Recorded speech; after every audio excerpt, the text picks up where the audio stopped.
अस्सलाम वालेकुम दोस्तों, मेरा नाम है इजहार खान। आप दे रहे हैं यूट्यूब। आज जो आपके लिए वीडियो लेके आऊँ HVS में बहुत ही इंटरेस्टिंग है दोस्तों, इसको लास्ट तक ज़रूर देखिएगा। इससे इंशाल्लाह आपको बहुत ज़्यादा फ़ायदा होगा, इंफॉर्मेशन मिलेगी। तो दोस्तों, जैसा कि हमारे पास मैंने अपने एक पहले वीडियो में बताया था, हमारे पास नया चिलर और कूलिंग टावर लग रहे हैं, तो उसी की ये वीडियो। इसमें आप सामने एक देख रहे होंगे, एक फाइबर ग्लास का टप बना हुआ, तो उसमें मुख्तलिफ पॉइंट लगे हुए। वही पॉइंट आपके साथ शेयर करूँगा, किस तरह के इन्होंने इंस्टॉल होना और क्या क्या फंक्शन है इनका। तो दोस्तों, इससे पहले के वीडियो की तरफ जाएं, आपसे एक रिक्वेस्ट है, इस चैनल पे नए तो सब्सक्राइब ज़रूर कर लें और बेल के बटन को नोटिफिकेशन पे ऑन कर लें। तो दोस्तों, इसमें आप दो पॉइंट काफ़ी बड़े देख रहे होंगे। जो सबसे बड़े पॉइंट है, इसमें जो ना 8 इंच की लाइन जो ना इसके साथ अटैच होगी।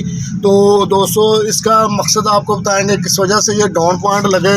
ये टॉप में आप देखेंगे बिल्कुल डाउन है। तो इसमें जो दोस्तों दोनों तरफ से आप लेफ़्ट राइट दोनों तरफ से यूज़ कर सकते हैं। जहाँ पे आपकी जो ना वायरिंग आ रही है, पाइपिंग आ रही है, उस तरफ से आप कनेक्शन कर सकते हैं और दूसरे पॉइंट को आप डेड कर सकते हैं। तो यहाँ से दोस्तों कूलिंग टावर का जो ठंडा पानी आता है, जहाँ जो फिन्स से ट्रैवल करके ठंडे को होके आता है, वो कूलिंग टावर में जाना होता है। तो यहाँ से सेक्शन होनी होती है। इसके आगे एक फ़िल्टर भी लगेगा। ये आप कलर देख रहे हैं। इसमें दोस्तों आगे इसमें जाली लग जाएगी, जाली वाला फ़िल्टर लगेगा जो पानी को फ़िल्टर करके पंप के अंदर जाएगा। उसके बाद आप नीचे देख रहे होंगे, सबसे डाउन पॉइंट है जो 2 इंची का।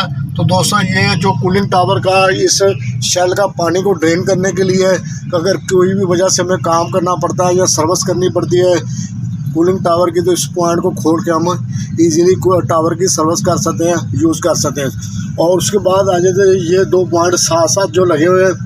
ये जितनी भी फिटिंग है, GI की फिटिंग लगी हुई है। इसमें ये है कि इसमें काफ़ी थिकनेस ज़्यादा होती है फाइबर ग्लास में। अगर दूसरी लगेगी तो PVC की लगेगी, वो इतनी ज़्यादा लॉन्ग लाइफ नहीं होती, वो जल्दी ख़राब हो जाती है या ज़्यादा ज़ोर बर्दाश्त नहीं कर पाती और टूट जाती है। तो इसमें बहुत ही अच्छा किया गया, जैसा कि इसमें आप देख सकते हैं GI की और फिटिंग यूज़ की गई है। तो इसमें हम PVC की भी कर सकते हैं और दूसरे भी यूज़ कर सकते हैं, दोनों तरह की यूज़ हो सकती है। ये 2 पॉइंट एक जैसे लगे हुए हैं। इसमें एक में फ्लोट वाल यूज़ होगा और दूसरा जो ना सिंपल होगा।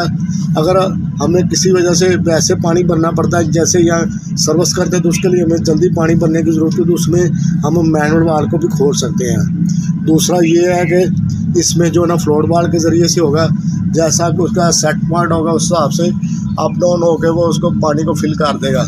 और इस जगह पे आप पॉइंट देख रहे हो जो कि लास्ट पॉइंट है इसमें शेल का। तो इसमें आप देखेंगे, इसमें हमें ओवरफ्लो हमने लगाना होता है। जो इस शेल का एक लेवल रखेंगे, उससे अगर पानी ज़्यादा हो जाता है तो वो इस पॉइंट के ज़रिए से ड्रेन हो जाएगा।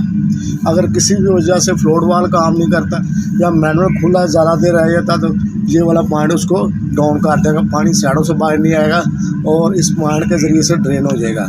तो दोस्तों, उम्मीद करते हैं इन पॉइंटों की आपको समझ आ गई होगी। अगर इसको समझ लगी और आपको ये वीडियो अच्छी लगी तो लाइक ज़रूर करें, अपने दोस्तों के साथ शेयर करें। तो मिलेंगे दोस्तों नेक्स्ट वीडियो में, तब तक के लिए अल्लाह हाफ़िज़।